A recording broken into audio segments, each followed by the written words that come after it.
தாயில்லாமல் நான் இல்லை, தானே எவரும் பிறந்ததில்லை. எனக்கொரு தாய் இருக்கின்றாள், என்றும் என்னை காக்கின்றாள்.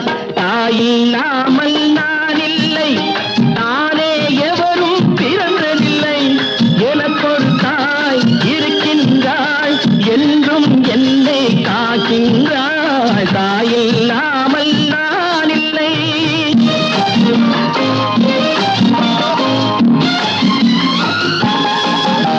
ஜீவநதியாய் வருவாள், என் தாகம் தீர்த்து மகிழ்வாள். ஜீவநதியாய் வருவாள், என்